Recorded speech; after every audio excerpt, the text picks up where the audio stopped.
മാഗണിത ശക്തിലേ നിക്കൽന പാതോഗോ എങ്കൽന വന്ദനേ മുൽക്കിದ ಪುಣ್ಯದ ಮಣ್ಣೆಡೆ ನಿಲೆ ಉಂತಿನ ಮರ ಸತ್ಯುಲೇ ಭಕ್ತಿಡು ನಿಕಲೆದುರು ಕೈ ಮುಗಿದು ನಟ್ಟು ನೋವ ದರ್ಶನ ಹೊರಕೊರುಲೇ ಬೇನೇನು ಮಾಜಾಲೇ ഒരുമ്പ മാഗണിത ശക്തിലേ ನಿಕಲ್ನ ಪಾದೋಗು ಎಂಕಲ್ನ ವಂದನೆ ಮುಲ್ಕಿದ ಪುಣ್ಯದ ಮಣ್ಣೆಡೆ ನಿಲೆ ಉಂತಿನ ಮರೆ ಸತ್ಯುಲೇ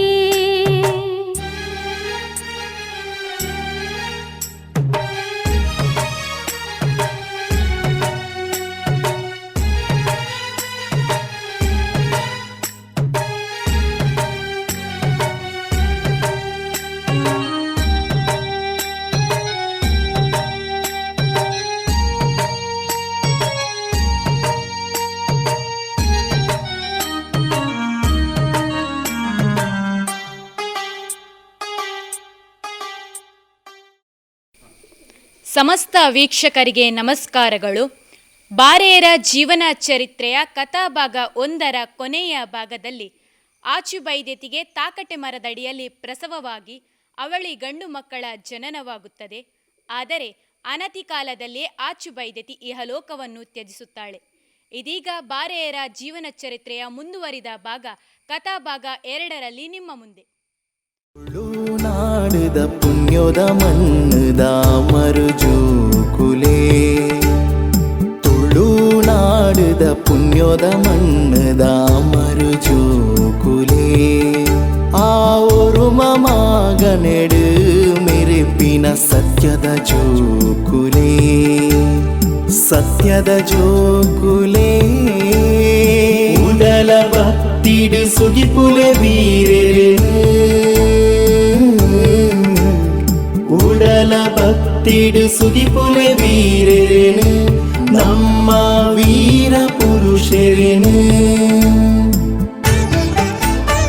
ಅಟ್ಟಬೂರುಲೆ ತುಳುವ ಮಣ್ಣು. ಆ ಅವಳಿ ಮಕ್ಕಳಿಗೆ ರಾಣಿ ಪುಳ್ಳಪೆರ್ಗಟ್ಟಿಯವರೇ ಸಾಕು ತಾಯಿಯಾಗುವರು. ಜೋಡಿ ನಕ್ಷತ್ರಗಳಂತೆ ಹೊಳೆಯುವ ಮಕ್ಕಳಿಗೆ ಕಾಂತ ಮತ್ತು ಬೂದ ಎಂಬ ನಾಮಕರಣ ಮಾಡುವರು. ಅವರು ಮುಂದೆ ಬಾರೆಗರ್ ಎಂದು ಪ್ರಸಿದ್ಧಿಯಾಗುತ್ತಾರೆ. ಇಲ್ಲಿ ಬಾರೆ ಎನ್ನುವ ಪದವು ಅವರ ತಂದೆಯ ಹೆಸರಾದ ಕುಂದಯ ಬಾರೆ ಎನ್ನುವ ಪದದಿಂದ ಬಂದಿದೆ ಎಂಬ ಪ್ರತೀತಿಯೂ ಇದೆ. ಹಾಗೆಯೇ ಬಾರೆಗರ್ ಎಂದರೆ ಕಾಲವನ್ನೇ ನಿಯಂತ್ರಿಸುವರು ಅಥವಾ ಪ್ರಕೃತಿಯನ್ನೇ ಮೀರಿ ನಿಂತ ಪುರುಷರು ಎಂಬ ಅರ್ಥವನ್ನು ನೀಡುತ್ತದೆ.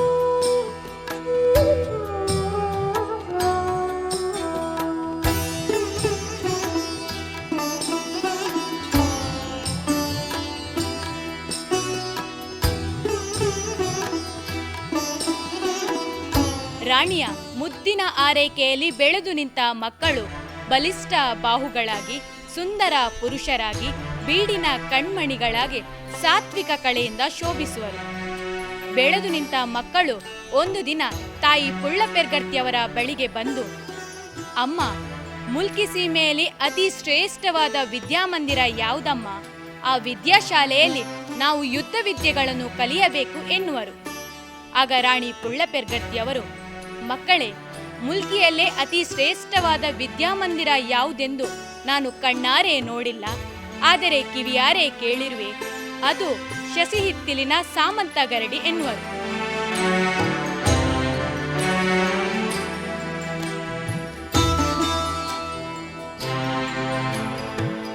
ಈ ವಿಷಯವನ್ನು ಕೇಳಿದಂತಹ ಬಾರೆಯರು ತಾಯಿ ರಾಣಿ ಪುಳ್ಳಪೆರ್ಗಟ್ಟಿಯ ಅಪ್ಪಣೆಯನ್ನು ಪಡೆದು ಶಶಿಹಿತ್ತಿಲಿನ ಸಾಮಂತ ಗರಡಿಗೆ ಹೊರಡುತ್ತಾರೆ. ವಿದ್ಯಾಮಂದಿರವನ್ನು ಮುಖಮಂಟಪದ ಮೂಲಕ ಪ್ರವೇಶಿಸಿ ಗುರುವಿನ ಅಪ್ಪಣೆ ಪಡೆದು ಶಿಷ್ಯವರ್ಗದೊಡನೆ ಸೇರಿಕೊಂಡು ಸುರಿಯದ ಪೆಟ್ಟು ಪಗರಿದ ನೋಟ ಅರ್ಥಾತ್ ಬಿಲ್ಲು ವಿದ್ಯೆ, ಖಡ್ಗ ವಿದ್ಯೆ, ಸಕಲ ಯುದ್ಧ ವಿದ್ಯೆಗಳನ್ನು ಕಲಿತು ಎಲ್ಲರಿಗಿಂತ ಮಿಗಿಲೆನಿಸಿದರು. ಅಲ್ಲದೆ ಅಲ್ಲೊಂದು ಗರಡಿಯ ನಿರ್ಮಾಣ ಮಾಡುತ್ತಾರೆ. ಗರಡಿಯ ಮುಂದೆ ತಮ್ಮ ಕಾರ್ಣಿಕದಿಂದ ಬಾವಿಯ ನಿರ್ಮಾಣ ಮಾಡುವರು.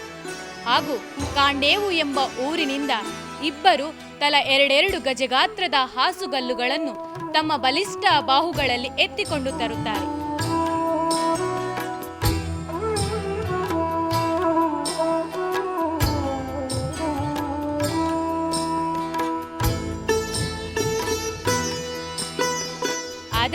ಅವರು ಗಜಗಾತ್ರದ ಹಾಸುಗಲ್ಲುಗಳನ್ನು ತರುವಾಗ ದಾರಿ ಮಧ್ಯೆಯಲ್ಲಿ ಪೊಯ್ಯಗುಡ್ಡೆಯ ಗೌರಿ ದೇವಿಯು, ಬಾರೆಯರು ನನ್ನ ಸನಿಹದಲ್ಲೇ ನಿಂತರೆ ನನ್ನ ಕ್ಷೇತ್ರದ ಸಂಪತ್ತಿಗೆ ಕೊರತೆಯಾಗುತ್ತದೆ ಎಂದು ಭಾವಿಸಿ ಬಾರೆಯರಿಗೆ ತಡೆಯೊಡ್ಡಿದ ಕಾರಣದಿಂದಾಗಿ ಅವರ ಕೈಯಲ್ಲಿದ್ದ ಒಂದು ಹಾಸುಗಲ್ಲು ಪಾವಂಜೆ ನದಿಗೆ ಬೀಳುತ್ತದೆ.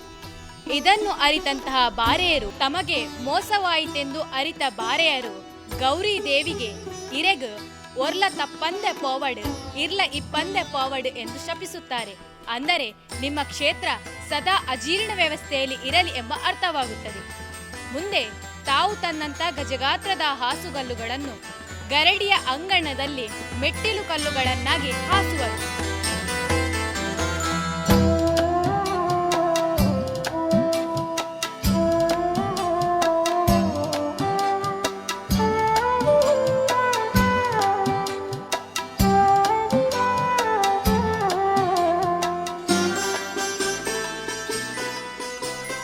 ಬಾರೆಯರ ಆಧ್ಯಾತ್ಮ ಸಾಧನೆ ಮತ್ತು ಅಂತರ್ಯದ ಭಕ್ತಿಗೆ ಒಲಿದ ಸಾಕ್ಷಾತ್ ಪರಮೇಶ್ವರನೇ ಉಳ್ಳಾಯ ದೈವದ ಸ್ವರೂಪದಲ್ಲಿ ತನ್ನ ಅಸಂಖ್ಯ ಗಣಗಳೊಂದಿಗೆ ಸಂಚಾರ ಹೊರಟು ಬಂದು ಗರಡಿಯಲ್ಲಿ ನೆಲೆಯಾಗುತ್ತಾರೆ.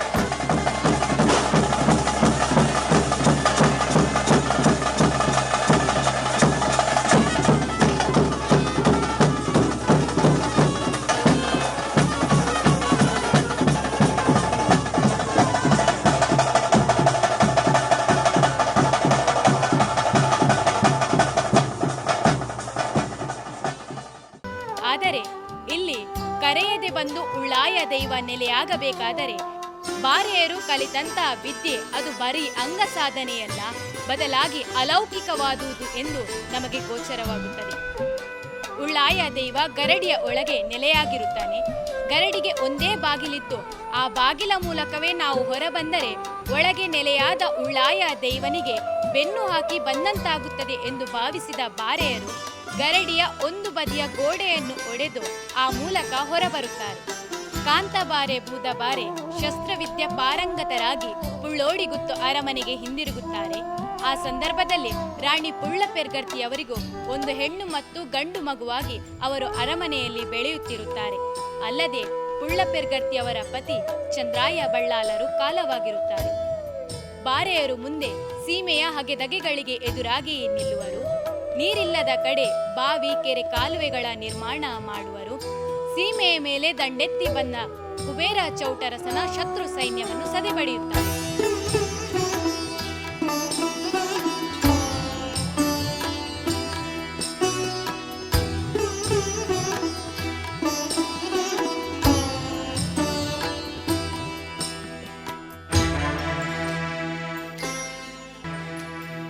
ಬಾರೆಯರು ಮುನ್ಕೂರು ಶ್ರೀ ದುರ್ಗಾ ಪರಮೇಶ್ವರಿಯ ಪರಮ ಭಕ್ತರಾಗಿದ್ದರು. ಪ್ರತಿನಿತ್ಯ ದೇವಿಯ ದರ್ಶನವನ್ನು ಪಡೆಯುವ ನಿತ್ಯಚರ್ಯವನ್ನು ಹೊಂದಿದ್ದರು. ಆದರೆ ಇದನ್ನು ಅಲ್ಲಿಯ ರಾಜನಾದ ರಾಜವೀರ ಬಳ್ಳಾಲನಿಗೆ ಆತನ ದುಷ್ಟ ಸೇನಾನಿಗಳಾದ ಶಿವಪ್ಪ ಮತ್ತು ಸಿದ್ದಪ್ಪ ಮುಂಗ್ಲಿಯವರು ತಿಳಿಸಿದಾಗ ಅದನ್ನು ಸಹಿಸದೆ ರಾಜನು ಬಾರೆಯರು ಮುನ್ಕೂರಿಗೆ ಬರುವಂತ ದಾರಿಯಾದ ಶಾಂಭವಿ ನದಿಯಲ್ಲಿ ಬಾರೆಯರನ್ನು ನದಿ ದಾಟಿಸಬಾರದೆಂದು ದೋಣಿ ನಡೆಸುವ ಅಂಬಿಗನಿಗೆ ಕಟ್ಟಪ್ಪನೆ ಮಾಡಿದನು. ಅದರಂತೆ ದೋಣಿ ನಡೆಸುವ ಅಂಬಿಗ ಬಾರೆಯರನ್ನು ಮುನ್ಕೂರಿಗೆ ದಾಟಿಸಲು ನಿರಾಕರಿಸಿದಾಗ ಬಾರೆಯರು ಶಾಂಭವಿ ನದಿ ದಡದಲ್ಲಿ ನಿಂತು ದೇವಿಯನ್ನು ಮನಸಾರೆ ಧ್ಯಾನಿಸಿದಾಗ ನದಿ ಇಬ್ಬಾಗವಾಗಿ ಅವರಿಗೆ ಮುನ್ಕೂರಿಗೆ ಬರಲು ದಾರಿ ಮಾಡಿಕೊಡುತ್ತದೆ.